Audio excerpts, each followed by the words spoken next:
지금까지 이제 푸드트럭 어떻게 하면은 이제 준비를 해서 어떤 장소에 가서 하는지, 그 다음에 어떤 아이템으로 가는지 이렇게 좀 이야기를 해봤는데, 이번에는 돈을 얼마 버냐, 이게 제일 궁금하잖아 사실, 그죠? 사실 이게 이제 푸드트럭 해서 내가 하루에 얼마를 버나, 뭐 이게 이제 제일 중요할 것 같은데, 사실은 좀 개인의 계획이기 때문에 너무 디테일한 거는 제가 여쭤보기에는 좀 힘들 것 같고, 그거는 이제 시청자분들이 양해해 주시고, 우리가 궁금한 건 그거죠. 그러니까 푸드트럭 했을 때에 일반적으로 얼마 버느냐. 왜냐면 이거는 유동인구가 또 틀리고, 어느 동네에서 하는지 또 어떤 지역에서 하는지 다 다르거든요. 그러니까 어느 장소에서 하는지, 내가 유동인구 얼마나 많은지, 이거에 따라서 다 다르기 때문에 일반화시켜서 얘기하기에는 좀 무리가 있을 것 같고, 그냥 계략적으로 푸드트럭 했을 때에 얼마 매출에 대한 수익, 내가 정작 원가를 다 빼고 나서 얼마 정도 버는지, 요거를 평균적으로 한번 알아보도록 하겠습니다. 자, 그러면은 도대체 이 푸드트럭 해서 구독자를 간다,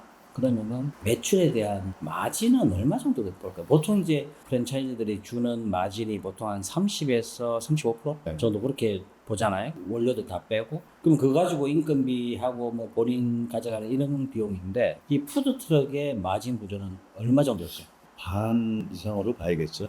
50% 이상. 네. 그러니까 이제 이게 제가 빵집도 보니까, 빵집들 같은 직접 이제 그 프랜차이즈 하지 말고 직접 하면은 많게는 60%까지 남는다고 하더라고. 그러니까 이게 본인이 직접 하는 거는 50%또 60%? 아니, 푸드트럭이요. 네. 그렇게 자기가 재료로 관리를 잘하면 50반 넘게는 50반. 반 넘게. 그러니까 1,000원짜리 팔면은 500원, 600원이 남는다는 얘기예요. 그러니까 이게 좀 생각해보세요. 그러니까 이제 사람들이 얼마나, 그러니까 보통의 경우에 일반적으로 이제 유동인구 많거나 뭐 이런 거 같은 당연히 매출이 올라가겠지만, 평균적인 이 푸드트럭의 매출은 얼마나 보는지. 이게 하루에. 저 같은 경우는 고정적으로 있으니까요. 이 매출 딱 데이터가 나오는데, 네. 이거 들쑥날쑥한 분들이 있어. 행사장 가서 야, 어느 행사장에서 많이 팔았어, 다른 데서 못 팔았어. 그러니까 이제 그거 산출하기가 좀 힘든데, 최소한 제가 지금 말씀드리는 거는 푸드트럭을 한다면 지금 뭐 최저임금 그 정도보다는 더 많이 벌어야 되지 않나. 최저임금이 지금 이제 월 200 얼마니까 예. 210만 원 좀 안 되잖아요. 네. 지금 이제 내년에는 어떻게, 지금 내년에도 나왔을 텐데.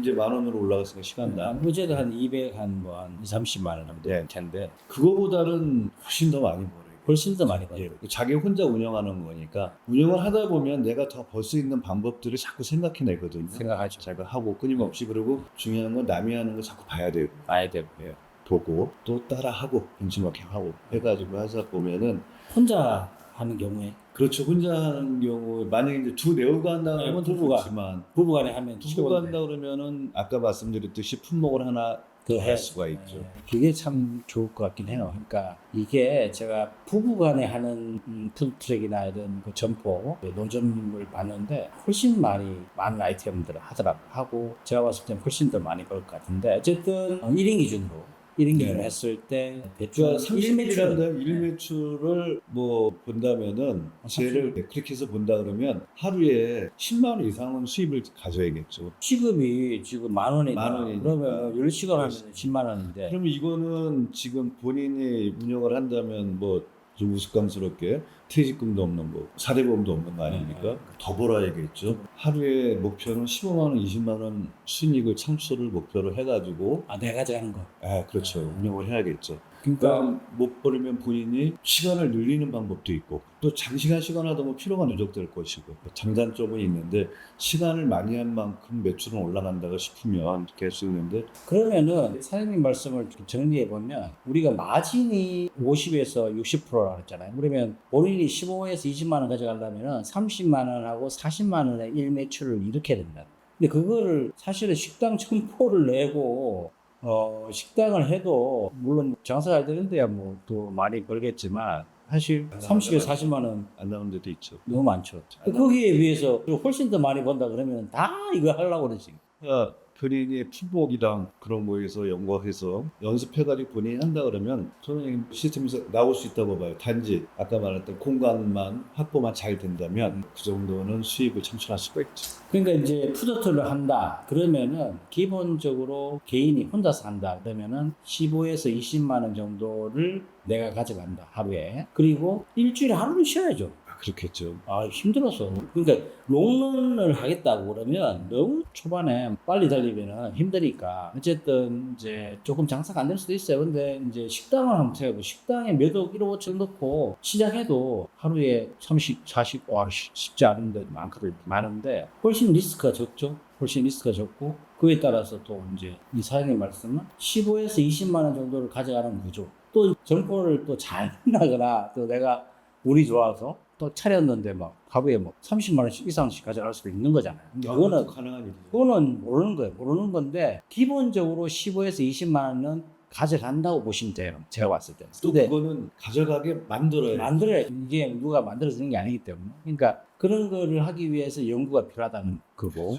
그러니까 이제 그 정도 이상을 벌고자 이걸 차리는 거예요. 근데 내가 트럭을 구매하지도 않고 내가 이제 렌탈해서 렌탈비 내면서 돈을 좀 모아가지고 그때 이제 트럭을 또 구매하고 할 수 있으니까 처음부터 있잖아요. 돈을 막 들여서 하는 거는 절대 안 되고 처음에 이 푸드트럭을 내가 이제 어쨌든 돈이 없어서 우리 자리 잡던 시청자분들이 이거를 보니까 10,000명 이상이 보신 거예요. 그러니까 얼마나 많은 관심을 가지시냐. 그러니까 이거를 제가 봤을 때는 푸드트럭에서 내가 하루 15에서 20만 원 가져간다. 그죠? 그 일주일에 하루 정도는 쉰다. 또 뭐 하루에도 몇 시부터 몇 시까지 보통. 시간이요. 시간도 뭐 본인의 사업이니까 본인이 정하는 겁니다. 근데 이제 매출을 일으키기 위해 되게 점심시간 전부터 준비해야겠죠. 11시. 보통 저도 식당하고 비슷하게 그러면 한 뭐 11시에 시작, 10시 말 11시 그래서 말하면 뭐 8시, 9시쯤에 하든지 아니면 해서 그 지역은 늦게까지 장사가 되면 뭐 11시까지 할 수도 있는 거고 좀 더 늦게 해서 그러면 그렇게 해서 하면은 이제 제가 봤을 때는 이 사장님 훨씬 많이 벌어요. 제가 옆에서 손님들 보거든요. 훨씬 많이 벌어. 근데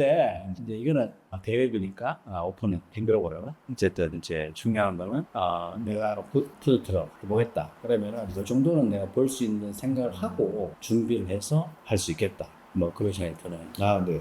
그래서 추가적으로 뭐 아이템이 늘어나면 매출도 같이 늘어나나요? 그 아이템이 늘린다 그래가지고 항상 매출이 올라가는 건 맞는데 또 의외로 더 안 될 수도 있습니다. 하나의 어느 거에 숫자. 집중이 안 될 수가 있으니까 그 완전히 한 품목이 숙달이 되고 하나를 더 늘릴 수 있겠다 싶었을 때 그때 하거든요. 아니면 한 품목만 갖고 맛으로 어디서 유명해지겠다. 네. 그러면 이제 한 품목만 갖고도 답이 나오면 사실 제일 편하죠. 근데 그게 가장 어떻게 보면은 아이템에 대해서 얘기를 했는데 가장 대중적인 아이템이라고 하면 붕어빵. 그렇죠. 붕어빵에서 이제 그 우리가 원하는 매출을 일으킬 가능성이 가장 높은 거고. 예, 그러고 나서 이제 시중에 보면은 가장 또 손쉽게 접할 수 있는 게 땅콩빵. 땅콩빵, 뭐 호두를 좀 많이 계란빵 같아요. 계란빵. 계란빵은 매출하지만 상당히 반응들이 좋습니다.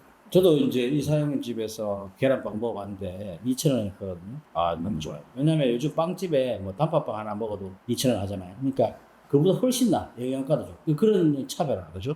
그게 제일 중요한데. 그러면 정말 이렇게 그 정도의 매출, 그러니까 이제 하루에 30, 많게는 노력이 여하에 따라 틀리지만 저는 이제 중요한 거는 그런 것 같아요. 이게 우리 배달 막 하시는 분들 많잖아요. 배달 하시는데 하루에 뭐 내가 이 정도 해서 이 정도 매출을 일으키겠다 이런 분들 있잖아요. 그러니까 똑같은 거예요. 내가 이걸 통해서 이 정도 매출을 내가 이렇게 보겠다. 처음에는 감이었지만 뭐 한 달, 두 달, 뭐 6개월 이렇게 하다 보면 이제 이게 목표가 생기는 거예요. 근데 거기에서 15에서 20만 원 목표로 딱 하면 가능성은 있습니다. 초보자도 그렇죠. 한 아이템으로 네, 한 아이템. 네, 한 아이템. 그러니까 한 아이템으로 충분히 초보자도 가능하다. 이거는 진짜 제가 보면 웬만한 데는 그렇게 하시는 것 같아요. 그러니까 어떻게 보면 막 점포 하시는 분 장사하는데 요즘 막 자영업자들 문 닫는 데가 그렇게 많은데 정말 그죠? 진짜 이 자영업자 소상공인들 지금 너무 힘들잖아. 힘든데 푸드트럭이 대안이 될지는 모르겠습니다만 정말 내가 돈이 없는 상태에서 뭔가를 해야 되겠다. 근데 아무것도 할 게 없다. 열정이나 의지는 강하다. 그러면 한번 해볼 만하다. 뭐 이렇게 말씀을 드리는데, 어쨌든 많은 분들의 관심과 또 문의사항을 제가 직접 걸러서 이렇게 사장님한테 여쭤보고 지금까지 이렇게 말씀을 드렸는데, 한번 자리 잡는 데 있어서 우리 사장님 얼굴을 이렇게 보면은 너무 좋으세요. 안색도 좋으시고, 그래서 한번 도전해보면 어떨까 이렇게 생각하는데, 한번 마지막으로 한번 말씀. 장사의 신들이 몫이 중요하고 품목이 신이 결정한다라는 게 아닙니다. 본인들이 결정합니다. 그러니까 두 내로가 아까 장사 가장 좋은 시스템이거든요. 네, 두 내구로. 저 아침 둘이 내로가 장사하다 보면 다툴 일이 많이 생겨요. 기분이 상하 언짢은데 손님이 왔어요. 근데 이런 부부가 있습니다. 동시에 손님이 오는데 웃으면서 어서 오세요. 아주 이거 기발하거든요. 피터에게 두 내로가 싸웠는데 손님만 나타나면 어서 오세요. 바로. 그 정도는 돼야 되거든요. 네. 그 옛날 우리 어머니나 아버지들이 아침에 막 와서 뭐 바꿔줘 하면은 뒤돌아서 또 어떻게 하는지 아십니까? 소금 뿌리고 그러잖아요. 네. 이제 그런 마인드 버리고 항상 좀 너무 또 비굴하게도 말고 재미있고 유쾌하게 장사한다 그러면 단품목까지도 어느 정도는 한번 해볼 수 있는 이런 장사 시스템이 아닌가 푸드트럭이 그런 생각을 해봅니다. 그 용기 한번 메시지. 용기 줄 수 있는 메시지 한번 드리세요. 돈이 없어도 또 돈이 조금 있어도 이 장사를 하게 된다면은 희망은 자기가 하기 나름이라고 물론 말하지만 희망은 항상 있으니까 장사하는데 품목 잘 정해가지고 하신다면은 또 제가 여기까지 나온 거는 7년 8년 했지만 제 노하우를 단기간에 가르쳐 드리고 싶어요. 제가 새로 하시는 분들도 7, 8년의 노하우가 필요 없다 이거예요. 저는 그 학습을 빨리 해드려가지고 돈을 벌게끔 수입 창출을 해드리고 싶어서 이 자리에 온 거니까 또 많은 다른 질문 사항들이 있으면 하시면 저는 언제든지 협조해 드리겠습니다. 그 시청자 여러분, 이게 어쨌든 개인의 노하우잖아요. 그래서 이 영상을 보시고 댓글로 문의를 주시면은 언제든지 우리 직접 답글을 달아드리도록 하고, 또 너무 또 많은 분들이 또 문의를 해주시면 다시 또 한번 모셔서 이렇게 또 이야기를 나누는 시간 가져보도록 하겠습니다. 이제 푸드트럭 창업 지금까지 충분히 이렇게 설명을 드렸는데 어떠셨는지요? 네.